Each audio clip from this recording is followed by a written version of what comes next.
അഭ്യർത്ഥിക്കുകയാണ്. രണ്ട് സ്ഥലത്തും അപ്പുറം സുധീർ അഭയം ചേട്ടാ ഞാനൊക്കെ പരമേശ്വരൻ ചേട്ടനെ ഏൽപ്പിച്ചിട്ടുണ്ട്.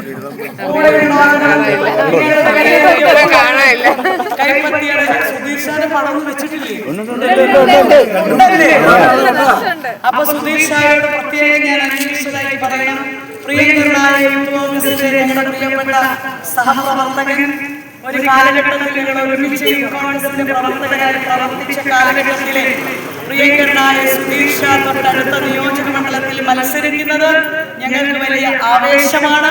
അതുകൊണ്ട് തന്നെ രണ്ട് മണ്ഡലങ്ങളിലും കൈപ്പത്തി അടയാളത്തിലാണ് നിങ്ങളുടെ വിലയേറിയ വോട്ടുകൾ നൽകേണ്ടത്. അത് നൽകി നിങ്ങളുടെ പ്രാർത്ഥനയും പിന്തുണയും നൽകി ഞങ്ങളെ തെരഞ്ഞെടുക്കണമെന്ന് വിനീതമായി അഭ്യർത്ഥിക്കുകയാണ്. UDF ഉറപ്പു നൽകുന്നു. രാഹുൽജി പ്രഖ്യാപിച്ച ഇന്ദിരാ ഗ്യാരണ്ടി അമ്മമാർക്ക്, വനിതകൾക്ക്, സഹോദരിമാർക്ക് ഇനി KSRTC ബസ്സുകളിൽ സൗജന്യമായിട്ട് യാത്ര ചെയ്യാനുള്ള സൗകര്യം. ഇനി അമ്മമാർക്ക് ജോലിയിലേക്ക് പോകുമ്പോൾ അമ്മ ബസ്സിൽ KSRTC ബസ്സിൽ പൈസ കൊടുക്കണം. ഒരു മരണവീടുകളിൽ പോകുമ്പോൾ, ബന്ധുവീടുകളിൽ പോകുമ്പോൾ KSRTC ബസ്സിൽ ഇനി പൈസ കൊടുക്കേണ്ടത് തിരുവനന്തപുരത്തായാലും കൊല്ലത്തേക്കാണെങ്കിലും കോട്ടയത്തേക്കാണെങ്കിലും ഇനി KSRTC ബസ്സുകളിൽ പൈസ കൊടുക്കണ്ട. ഒന്ന് ആലോചിച്ച് നോക്കൂ. സാധാരണക്കാരൻ കൂലിപ്പണിക്ക് പോയി കിട്ടുന്ന പൈസ അമ്മമാരെ സംബന്ധിച്ചിടത്തോളം അല്ലേ, അമ്മമാരങ്ങനെയൊന്നും ചെലവാക്കുന്ന ആളുകളെ അല്ല. ചേട്ടന്മാർ രാവിലെ ഇറങ്ങുമ്പോൾ ഒരു പൊറാട്ടയും കറിയൊക്കെ കഴിക്കാന്ന് വിചാരിക്കുമ്പോൾ അമ്മമാര് അതും കൂടി മാറ്റിവെച്ച് കുഞ്ഞുങ്ങൾക്കൊക്കെ എന്തെങ്കിലും അവർക്ക് മേടിക്കാൻ കൊടുക്കാന്നൊക്കെ കരുതി മാറ്റിവെക്കുന്നവരാണ്. അപ്പൊ അമ്മമാരെ സംബന്ധിച്ചിടത്തോളം KSRTC ബസ്സുകളിൽ സൗജന്യ യാത്ര വരുന്നതോടൊപ്പം അവർക്ക് അവരുടെ വരുമാനത്തിലെ ബസ്സിന്റെ കൂലിയായി ചെലവായി പോകുന്നത് ഇനി സമ്പാദ്യത്തിലേക്ക് മാറ്റിവെക്കാൻ സാധിക്കും. ആ ഇന്ദിരാ ഗ്യാരണ്ടി ഞങ്ങൾ ഉറപ്പു നൽകുന്നു. അത് നടപ്പിലാക്കുന്നതിന് വേണ്ടി നിങ്ങൾ ഞങ്ങൾക്ക് വോട്ടുകൾ നൽകണം. അതോടൊപ്പം കോളേജ് വിദ്യാർത്ഥികൾ, നമുക്ക് എല്ലാവർക്കും പറയാം, നമ്മുടെ കുട്ടിക്കാലങ്ങളിൽ ഒരു നോട്ട് പുസ്തകത്തിന്റെ രണ്ട് വശങ്ങളിൽ എഴുതിയ ആളുകളാണ് ഞാനും നിങ്ങളുമൊക്കെ.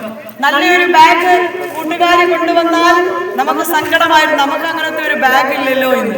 ഉത്സവ പറമ്പുകളിലൂടെ പോകുമ്പോൾ നല്ല കുപ്പിവളകൾ കാണുമ്പോൾ നമുക്കത് മേടിക്കാൻ തോന്നിയിട്ടുണ്ടായിരുന്നു. പക്ഷേ വീട്ടിലെ സാഹചര്യം നമുക്കത് മേടിക്കാനുള്ള കാശ് ഉണ്ടാവില്ല. കാരണം വീട്ടിൽ ഭക്ഷണം കഴിക്കാൻ തന്നെ ഈ കൂലിപ്പണിക്ക് പോകുന്ന അച്ഛൻ്റെ അമ്മയുടെയും കൈകളിൽ നിന്നാണ് പൈസ. അപ്പൊ ആ ആഗ്രഹങ്ങളൊക്കെ മാറ്റി വെച്ചാണ് നമ്മൾ മുന്നോട്ട് പോയത്. ഇന്നും നമ്മുടെ കൊച്ചച്ഛന്മാർക്ക് ആഗ്രഹങ്ങളൊക്കെ ഉണ്ടാവും. അവർക്ക് എല്ലാ മാസവും 1000 രൂപ കോളേജ് വിദ്യാർത്ഥികളായിരിക്കുന്ന നമ്മുടെ കൊച്ചച്ഛന്മാർക്ക് 1000 രൂപ കൊടുക്കുന്ന ധനസഹായം കൊടുക്കുന്നത്. പെൻഷൻ ഉമ്മൻചാണ്ടി സർക്കാരിന്റെ കാലഘട്ടത്തിൽ ഉണ്ടായിരുന്ന പെൻഷനുകൾ ഒറ്റ പെൻഷനാക്കിയ സർക്കാരാണ് ഇപ്പോൾ ഉള്ളത്. ഒരു കാര്യം ഉറപ്പിച്ചു പറയാൻ ആഗ്രഹിക്കുകയാണ്. UDF മെയ് 4-ാം തീയതി വോട്ടെണ്ണി കഴിയുമ്പോൾ അധികാരത്തിലേക്ക് വരുമ്പോൾ ഞങ്ങൾ ഉറപ്പു നൽകുന്നു, പെൻഷൻ തുക 3000 രൂപയാക്കി നിങ്ങൾ ഉറപ്പു നൽകുന്ന ഇന്ദിരാ ഗ്യാരണ്ടിയിലൂടെ രാഹുൽ ഗാന്ധി പ്രഖ്യാപിച്ച പദ്ധതി നമുക്ക് നടപ്പിലാക്കണം. അതിനായി നിങ്ങളുടെ വിലയേറിയ വോട്ടുകൾ. ക്ഷണിക്കാതെ നമ്മുടെ ശരീരത്തിലെത്തുന്ന അസുഖങ്ങൾ, ആ അസുഖങ്ങൾ ചികിത്സിക്കാനായി ആശുപത്രികളിൽ കയറിയിറങ്ങുമ്പോൾ ആദ്യമൊക്കെ ഉണ്ടായിരുന്ന സ്വർണം നമ്മൾ പണയം വയ്ക്കും, പിന്നീട് വീടുകളുടെ ആധാരം വയ്ക്കും, പിന്നെ വീട് വരെ ജപ്തി ചെയ്തു പോകുന്ന സാഹചര്യത്തിൽ ചികിത്സാ ചെലവ് നിങ്ങളുടെ സർക്കാർ ഉറപ്പുവരുത്തുകയാണ്. ഉമ്മൻചാണ്ടി ആരോഗ്യ ഇൻഷുറൻസിലൂടെ സർക്കാർ നിങ്ങളുടെ ചികിത്സാ സഹായം ഏറ്റെടുക്കുകയാണ്. 27 ലക്ഷം രൂപയുടെ സഹായം ആരോഗ്യ ഇൻഷുറൻസ് പദ്ധതിയിലൂടെ സർക്കാർ നിങ്ങൾക്ക് ഇന്ദിരാ ഗ്യാരണ്ടിയിലൂടെ ഉറപ്പു നൽകുകയാണ്. സ്ഥാപനങ്ങൾ തുടങ്ങാൻ, കച്ചവടം തുടങ്ങാനുള്ള 5 ലക്ഷം രൂപ യുവാക്കൾക്കായി പലിശരഹിത വായ്പ നൽകാൻ ഇന്ദിരാ ഗ്യാരണ്ടി പ്രഖ്യാപിച്ചിരിക്കുന്നു.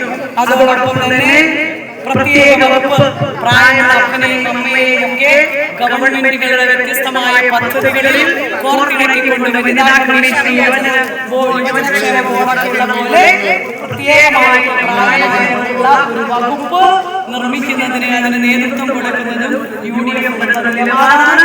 ഇതെല്ലാം നടപ്പിലാക്കണമെങ്കിൽ ഉമ്മ നിങ്ങളുടെയൊക്കെ വിലയേറിയ അത് കൈപ്പത്തി അടയാളത്തിന് നൽകണം. സുധീർ ഷായുടെ കൈപ്പത്തി അടയാളത്തിന് നൽകി ചിറയൻകീഴ് നിയോജക മണ്ഡലത്തിൽ എന്റെ തെരഞ്ഞെടുപ്പ് ചിഹ്നമായ കൈപ്പത്തിയുടെ ആഴത്തിൽ രേഖപ്പെടുത്തണമേ എന്ന് വിനീതമായി അഭ്യർത്ഥിക്കുകയാണ്. നിങ്ങളുടെ കുടുംബത്തിന്റെയും ഒക്കെ പൂർണ്ണമായ പിന്തുണ കൂടെ ഉണ്ടാകണം. എനിക്ക് ഇവിടെ നൽകിയ സ്വീകരണത്തിന് ഹൃദയത്തിൽ നിന്ന് നന്ദി പറയാൻ. ലാലേട്ടനാണോ പരമേശ്വരനാണോ സുന്ദരൻ എന്ന് ചോദിച്ചാൽ ഞാൻ പറയും ലാലേട്ടനേക്കാൾ സുന്ദരൻ പരമേശ്വരൻ. സഹായിക്കണം. നിങ്ങൾ നൽകിയിരിക്കുന്ന ഈ സ്വീകരണത്തിന് ഹൃദയം നിറഞ്ഞ നന്ദി.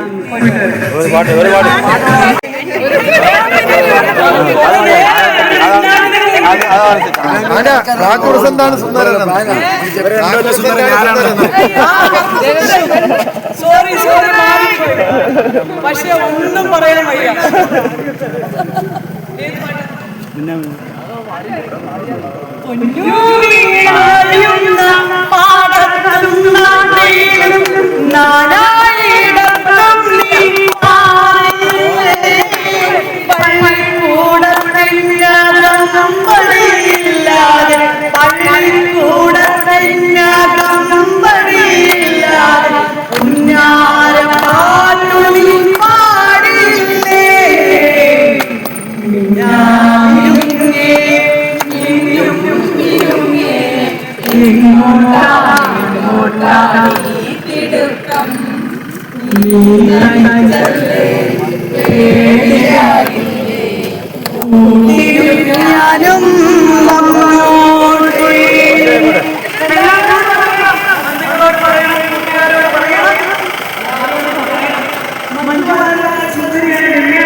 ശരി, ഓക്കെ.